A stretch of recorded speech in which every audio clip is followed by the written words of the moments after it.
तो चलिए गाइस बात करते हैं इस बॉक्स वाले पॉइंट के बारे में। सबसे पहले यही गिवन है और सबसे इम्पोर्टेंट भी यही है, ठीक है। इसमें क्या गिवन है, इसमें उन्होंने बोला है कि अगर कोई कैंडिडेट है, ठीक है, मान लो आप हैं, आपने सेकंड राउंड के लिए अप्लाई किया, मेरे को फर्स्ट में कॉलेज मिला, मेरे को अच्छा नहीं लगा, मैं सेकंड राउंड के लिए जाना चाहता हूँ, ठीक है, चली गई। या फिर किसी को फर्स्ट राउंड में कॉलेज नहीं मिला, उसको सेकेंड राउंड के लिए भेज दिया गया है, ठीक है। उनको क्या करना है, उनको एक बार वापस से लॉग इन करना है, ठीक है। जो आपकी काउंसलिंग में चॉइस फिलिंग करी गई थी वहाँ पे आपको जाना है। अगर आपको चॉइसेस चेंज भी नहीं करनी है तो भी वहाँ जाना है, ठीक है, और वापस से रीसबमिट करना है उसको। अगर आपने ऐसा नहीं किया तो आपको सेकंड राउंड की काउंसलिंग के लिए कंसिडर नहीं किया जाएगा, आपका नाम नहीं होगा, ठीक है, आपको कॉलेज अलॉट नहीं होगा। और इसकी तारीख भी गिवन है 18 नवंबर से 19 नवंबर तक का ये होगा, ठीक है। इसमें आपको वापस से रीसबमिट करना है। अगर आपको चॉइस चेंज भी नहीं करनी है तो भी एक बार वहाँ पे लॉगिन करना है। आई होप क्लियर हो गया होगा ये पॉइंट सबको। तो चलिए गाइस, इन्होंने अभी एलिजिबिलिटी भी दे रखी है, कौन कौन सेकंड राउंड के लिए पार्टिसिपेट कर सकता है और कौन नहीं कर सकता। सो पहले हम बात करते हैं जो कर सकता है, ठीक है, जो पार्टिसिपेट कर सकता है। जिसको फर्स्ट राउंड में कॉलेज अलॉट नहीं हुआ, वो कर सकते हैं सेकंड राउंड में। दूसरा, जिनको कॉलेज अलॉट हो गया है और वो चेंज करना चाहते हैं, ये दो बच्चे हैं जो कि पार्टिसिपेट कर सकते हैं अपनी सेकेंड राउंड काउंसलिंग के लिए, ठीक है। चलिए गाइज, अभी हम बात करते हैं उनके बारे में जो कि अप्लाई नहीं कर सकते हैं। तो पहला पॉइंट इसमें वही गिवन है, all those candidate who did not participate in first round. जिन बच्चों ने पहले राउंड में पार्टिसिपेट नहीं किया वो इसके लिए अप्लाई नहीं कर सकते सेकेंड राउंड के लिए, ठीक है। चलिए बात करते हैं सेकंड पॉइंट के बारे में। All those candidate who were allot seat in first round but did not choose any online to proceed 12 November. देखो, जिन्होंने फर्स्ट राउंड में कोई ऑप्शन चूज़ नहीं किया कि इनको यही कॉलेज रखना है या फिर सेकेंड राउंड के लिए जाना है, तो ना तो उन्होंने अपना कॉलेज लॉक किया और ना ही उन्होंने अपना ऑप्शन 2 चूज़ किया। ऐसे बच्चे भी सेकेंड राउंड के लिए अप्लाई नहीं कर सकते हैं। थर्ड पॉइंट में गिवन है, ऑल दोज कैंडिडेट वो were allotted seat in first round choose option 1 and complete necessary formality towards joining the respective institutions by 12 नवंबर। जिन्होंने फर्स्ट ऑप्शन चूज़ कर लिया कि हाँ हमें यही कॉलेज लेना है, उन्होंने उस कॉलेज में अपने फॉर्म सबमिट कर दिए हैं, मतलब जो भी उनके डॉक्यूमेंट्स थे। तो वो जिन्होंने पहले ही अपना कॉलेज सेलेक्ट कर लिया, ऑप्शन 1 चूज़ कर लिया है, वो नहीं कर सकते अभी किस चीज़ के लिए, सेकेंड राउंड के लिए अप्लाई नहीं कर सकते हैं, ठीक है। अभी फोर्थ पॉइंट में क्या बोला है, ऑल दोस कैंडिडेट वो were allot seat and choose option 1 और 2 but did not complete necessary formalities. देखो, जिन्होंने ऑप्शन 1 चूज़ किया है, ठीक है, जिन्होंने ऑप्शन 1 चूज़ किया है यानी कि वो उस कॉलेज में जाना चाहते हैं लेकिन उन्होंने डॉक्यूमेंट सबमिट नहीं करवाए टाइम टू टाइम, ठीक है, जो टाइम गिवन था उन्होंने उस टाइम पे डॉक्यूमेंट सबमिट नहीं करवाए हैं, तो ऐसे बच्चे भी सेकेंड राउंड के लिए पार्टिसिपेट नहीं कर सकते हैं। तो इसका मतलब ना तो उन्हें फर्स्ट राउंड में कुछ मिला, ना ही उनको सेकेंड राउंड में कुछ मिल सकता है, ठीक है। चलिए अब दूसरे पेज के बारे में बात करते हैं। इसमें प्रोसीजर गिवन है कि आप कैसे सेकेंड राउंड के लिए अप्लाई कर सकते हैं, ठीक है। चलिए मैं आपको ये भी एक बार बता ही देती हूँ। देखो, वही सेम है कि आपको माई पेज पे जाना है और आप जो भी सेकेंड राउंड के लिए एलिजिबल होगा उसके जो पोर्टल है वो ओपन हो जाएगा, अदरवाइज जो एप्लीकेबल नहीं होगा उसका पोर्टल ओपन नहीं होगा। पोर्टल ओपन देखो सबका ही हो जाएगा, लेकिन जब आपको पासवर्ड रीसेट करने का ऑप्शन आता है ना, तो जब वहाँ आप अपनी आईडी डालते हो तो वहाँ पे जो बच्चे एलिजिबल हैं उनका तो हो जाता है, लेकिन जो एलिजिबल नहीं है वहाँ पे वो इनकरेक्ट दिखा देते हैं, ठीक है। अभी आपको ना मैं लास्ट में सीट्स के बारे में बताऊंगी कि फर्स्ट राउंड काउंसलिंग होने के बाद कितनी सीट्स बची हैं, ठीक है। उसके अकॉर्डिंग आप अपनी जो चॉइसेस हैं उनको रीसेट कर सकते हो, ठीक है। आप डिलीट भी कर सकते हो, कुछ और दूसरा ऐड करना है वो भी आप कर सकते हो, ठीक है। आप ऐसा कर सकते हो, लेकिन वहीं यहाँ दोबारा भी ऐसे ही गिवन है कि आपको अगर सेकेंड राउंड में जाना है तो आपको एक बार लॉगिन करना होगा, ठीक है।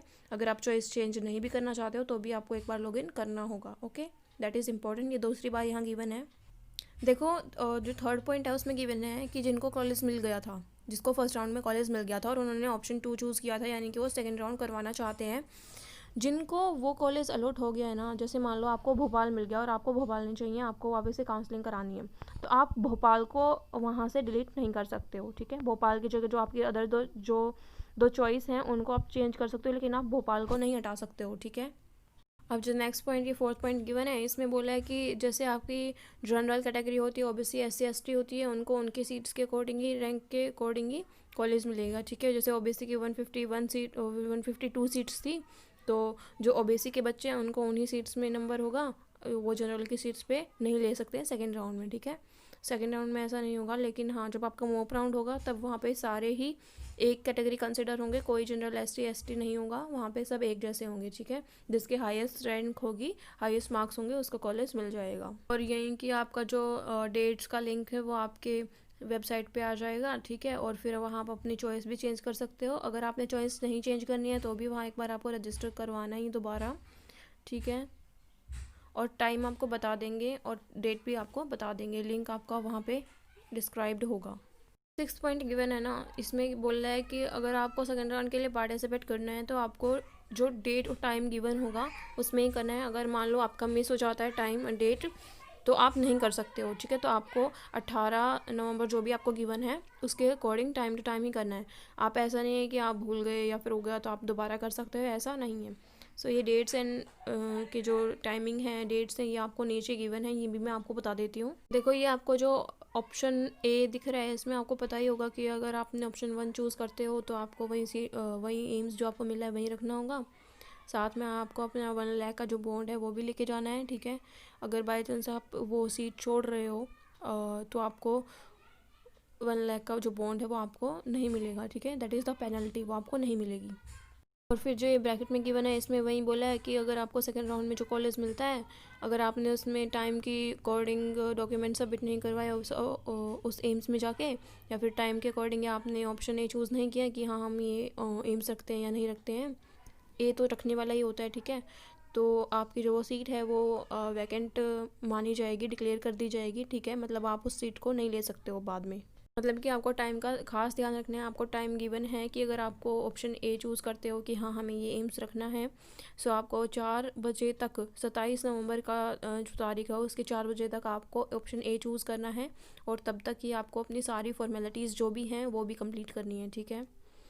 रिपोर्टिंग टाइम भी आपका यही होगा, ठीक है। जब आप ऑप्शन ए चूज़ करते हो, आपको जो एम्स मिला है वो आप सेलेक्ट कर लेते हो, तो आपको 4 बजे 27 नवंबर को आपको रिपोर्टेड होना है, वहाँ पे जाना है और अपने डॉक्यूमेंट सबमिट करने हैं। अगर आपने ऐसा नहीं किया तो आपको वो सीट नहीं दी जाएगी, वो सीट वैकेंट रह जाएगी, ओके। उसके बाद जो 7th ऑप्शन है उसमें वही जिसको एम्स अलॉट हो गया है उसको 1 लाख रुपये का डीडी लेके जाना है और डॉक्यूमेंट सबमिट कराने हैं। और डॉक्यूमेंट है वो सब आपके ओरिजिनल होने चाहिए और वो 5 दिन के अंदर सबमिट होने चाहिए। उसकी भी एक स्पेसिफिक डेट आएगी और टाइमिंग भी आएगी। तो अगर आप उसके अकॉर्डिंग नहीं करते हो तो वापस से आपको वो एम्स नहीं दिया जाएगा और आपको जो सीट है वो वैकेंट हो जाएगी, ठीक है।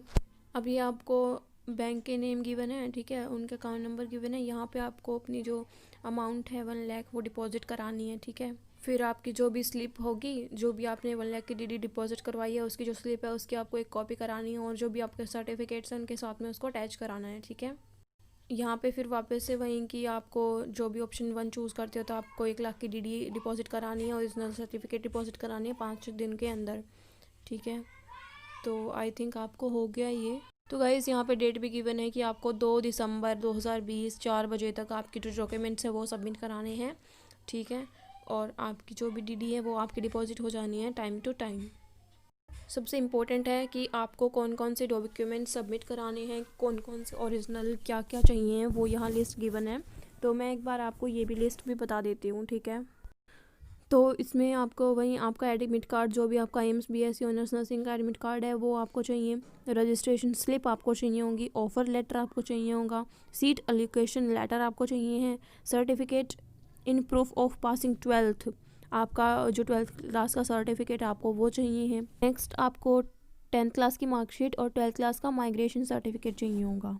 जो SC/ST कैटेगरी हैं उनको SC/ST कैटेगरी का जो सर्टिफिकेट है, OBC EWS उनको अपना सर्टिफिकेट चाहिए।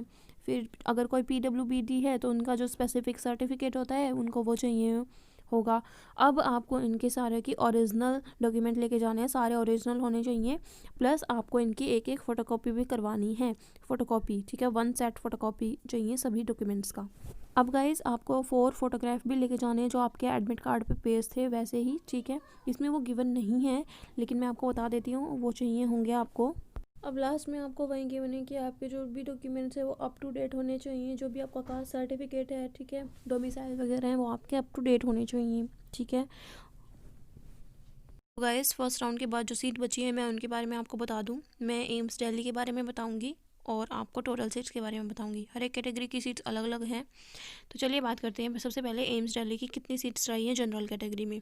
21 सीट्स, ओबीसी में 13 सीट्स, एससी में 10 सीट्स, एसटी में 3 सीट, ईडब्ल्यूएस में 4 सीट्स। और अगर मैं टोटल की बात करूं तो 101 seats for general, 67 seats for OBC, 44 seats for SC and 13 seats for ST and 18 seats for EWS। तो जिन बच्चों को फर्स्ट राउंड में कॉलेज अलॉट नहीं हुआ है वो बच्चे टेंशन ना लें, आपको कॉलेज अलॉट हो जाएगा अगर आप यूआर से बिलोंग करते हो और ओबीसी से बिलोंग करते हो तो इजीली। और अगर आपको सेकेंड राउंड में भी इतनी सीट्स बची हुई मिलती हैं, मान लो 50 सीट जनरल की बच गई, 20-30 सीट ओबीसी की मिल गई, तो वो सारे फिर आपकी मॉप अप राउंड में आएंगी। ओके, मॉप अप राउंड में फिर आप पार्टिसिपेट कर सकते हो जो बच्चों रह गए हैं, पार्टिसिपेट नहीं कर पाए फर्स्ट और सेकंड राउंड काउंसलिंग में। So thank you guys, I hope कि ये वीडियो आपके लिए बेनिफिशियल रही होगी। तो गाइस अगर आपको कोई क्वेरी है तो आप कमेंट बॉक्स में पूछ सकते हो। So thanks for watching.